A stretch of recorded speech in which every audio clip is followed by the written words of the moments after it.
Hey, Sean. No one has swept the NFC South since realignment in 2002. I guess what does that say about like talent in this division year in and year out? Yeah, look. The first thing is relative to football. It's not a long period of time. I mean, '02 was the realignment, and I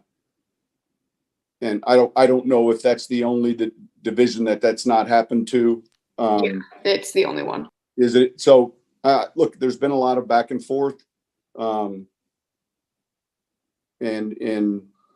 every year, you start your goal with winning your division. That's the first goal. I don't know that you ever start your year with, hey, we have to win the division and sweep the division. The goal is to win the division and then work on getting the best possible seed. So, look, this win, this game coming up, there are other things that are, I would say, more important than, having that relative to history.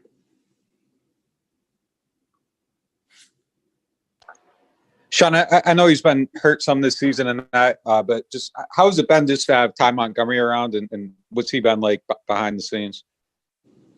Good. He's a versatile player. He plays a lot at the receiver position. He can play a lot at the running back. He does a lot of things. And he's someone that has got explosiveness. He's good with the ball in his hands after the catch.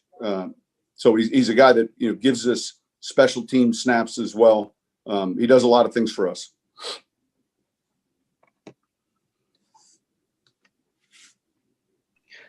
Hey, Sean, how has Alex Anzalone handled some of the ups and downs of this year? More specifically, just having reduced snaps on defense after the trade for Quan Alexander. Yeah, listen, he's been great. And when it happened, I talked to him and just said, hey, this is always a long season. Stay focused. Continue to improve each week. And he's done that. And fortunately, we have that depth, and we're gonna count on him. And he's someone that has played a lot of snaps for us. But I thought he handled it well.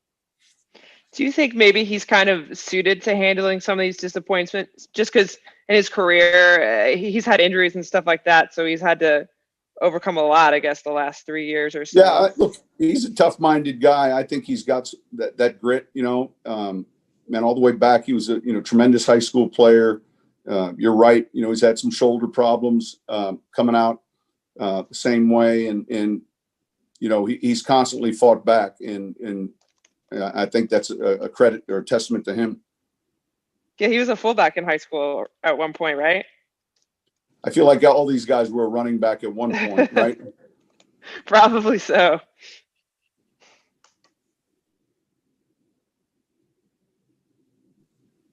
Coach, this is your third decade. Thinking about it, when you first started in 2006, and now 3 decades into being a Saints coach, how special is that? Yeah, listen, when you say 3 decades, that makes me feel old. I never take for granted. We've had, I think, a real functional working environment, and that starts with Mrs. Benson, our ownership, and Mickey and Dennis Lauscha and the assistant coaches, and then to the players we're acquiring. In a league where there's a lot of dysfunction, it's hard enough in our league to win, and it becomes harder if all the elements aren't in concert. And I never take that for granted. And it doesn't seem that long. It seems like 7 or 8 years, but obviously it's longer than that.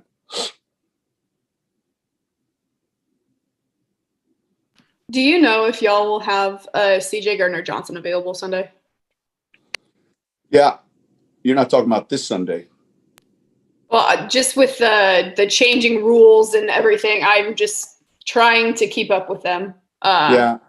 Right now, the way I understand it, it would be hard, I think, for this Sunday.